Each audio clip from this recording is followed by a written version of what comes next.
Olá, cá estou eu de novo para vos trazer este pequeno vídeo. Espero que vocês estejam todos bem. Nesta manhã quero partilhar convosco uma palavra muito interessante que nos fala sobre a manifestação de Deus em situações complicadas. Quero que vocês possam acompanhar, se puderem, se não ouçam apenas. No livro de Atos dos Apóstolos, no capítulo 16, do verso 16 em diante, diz assim: Certo dia, indo nós para o lugar de oração, encontramos uma escrava que tinha um espírito pelo qual predizia o futuro. Ela ganhava muito dinheiro para os seus senhores com adivinhações. Essa moça seguia a Paulo e a nós, gritando: Estes homens são servos do Deus Altíssimo e lhes anunciam o caminho da salvação. Ela continuou fazendo isso por muitos dias. Finalmente Paulo ficou indignado, voltou-se e disse ao espírito: Em nome de Jesus Cristo eu te ordeno que saias dela. No mesmo instante o espírito a deixou. Percebendo que a sua esperança de lucro tinha-se terminado, os donos da escrava agarraram Paulo e Silas e os arrastaram para a praça principal diante das autoridades. E levando-os aos magistrados disseram: Estes homens são judeus e estão perturbando a nossa cidade, propagando costumes que a nós, romanos, não é permitido aceitar nem praticar. A multidão juntou-se contra Paulo e Silas e os magistrados ordenaram que se lhes tirassem as roupas e fossem açoitados. Depois de serem severamente açoitados, foram lançados na prisão. O carcereiro recebeu instrução para vigiá-los com cuidado. Tendo recebido tais ordens, lançou-os no cárcere interior e lhes prendeu os pés no tronco. Por volta da meia-noite, Paulo e Silas estavam orando e cantando hinos a Deus. Os outros presos ouviam-nos. De repente, houve um terremoto tão violento que os alicerces da prisão foram abalados. Imediatamente todas as portas se abriram e as correntes de todos se soltaram. O carcereiro acordou e, vendo abertas as portas da prisão, desembainhou sua espada para se matar, porque pensava que os presos tivessem fugido. Mas Paulo gritou: Não faças isso! Estamos todos aqui. O carcereiro pediu luz, entrou correndo e trêmulo prostrou-se diante de Paulo e Silas. Então levou-os para fora e perguntou: Senhores, que devo fazer para ser salvo? Eles responderam: Creia no Senhor Jesus e serão salvos, tu e a tua casa. E pregaram a palavra de Deus a ele e a todos os da sua casa. Naquela mesma hora da noite, o carcereiro lavou as feridas deles.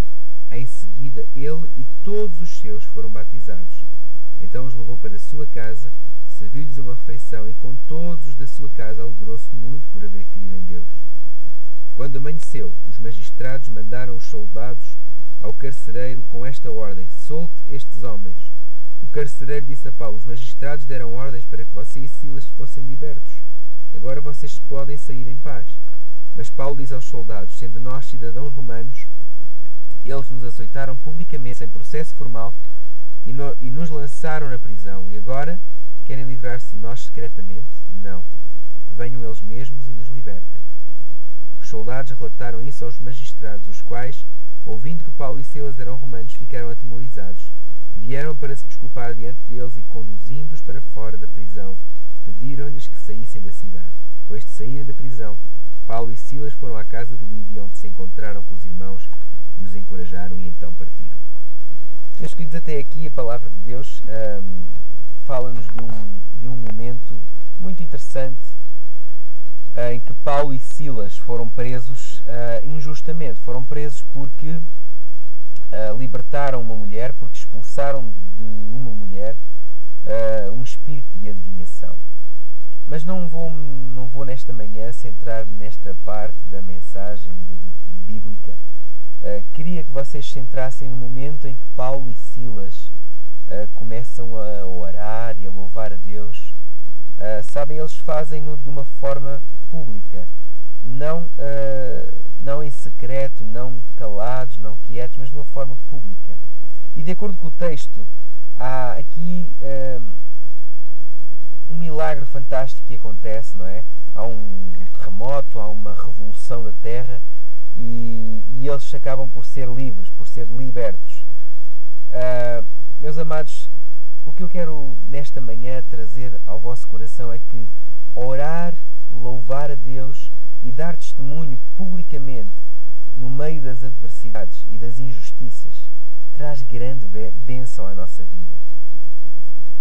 E aqui neste texto encontramos algumas dessas bênçãos manifestadas. Se vocês olharem bem, o que trouxe e atraiu o poder de Deus foi exatamente essa dinâmica de Paulo, essa predisposição para louvar e adorar no meio da adversidade.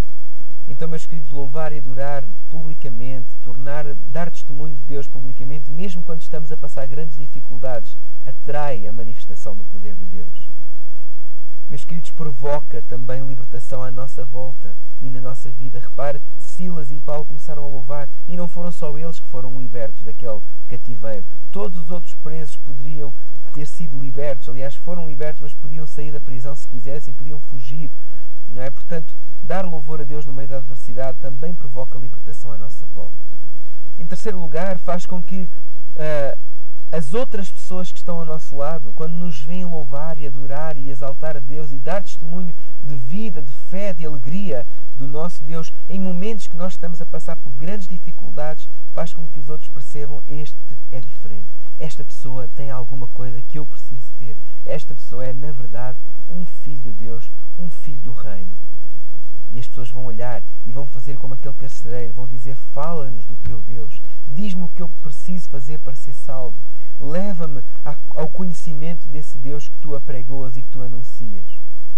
E sim, traz-nos também honra perante os homens. Repare que o carcereiro levou Paulo, um preso, levou Paulo para a sua casa. Traz-nos honras diante dos homens. Louvar a Deus, adorar a Deus em momentos de dificuldade, em momentos de injustiça, em momentos de adversidade, faz com que as pessoas nos honrem, ou que as pessoas digam assim: na realidade, esta é uma pessoa que me inspira, eu vou honrá-lo, eu vou trazer a ele um mérito que ele tem e vou torná-lo público para que todos conheçam. E sabe, isso vai acontecer na sua vida se você louvar a Deus, adorar a Deus, mesmo nessa adversidade ou em qualquer adversidade que você possa estar a passar. E por último, meus queridos, fazer isto no meio da adversidade, no meio da injustiça, louvar a Deus, orar, dar testemunho público do nosso cristianismo, faz com que os nossos inimigos, e quando eu digo inimigos estou a usar aqui as aspas, mas faz com que os nossos inimigos se rendam e se transformem. O seu ódio acaba por ser amor por nós. A Bíblia diz que aquele que se levanta contra nós cai por amor de nós. Vocês reparem aqueles ordenantes, aquelas pessoas que mandaram aceitar Paulo e Silas, os que mandaram aprisioná-los, no final de tudo acabaram por vir pedir desculpa e libertá-los com medo até dos romanos, porque eles não podiam ser açoitados de acordo com aquelas leis que eles viviam na altura. Então queria que ficasse no vosso coração, depois deste pensamento muito breve, que louvar a Deus, adorar a Deus, exaltar e dar testemunho público da sua vida em nós, faz com que estas bênçãos aconteçam, trai o poder de Deus, faz com que as outras pessoas reconheçam que nós somos de Deus, traz-nos honras perante os homens e faz com que os nossos inimigos caiam aos nossos pés. Um grande abraço para todos vocês, fiquem a pensar nisto e já sabem, a Bíblia não é para meter na cabeça, é para meter no vosso coração. Até logo.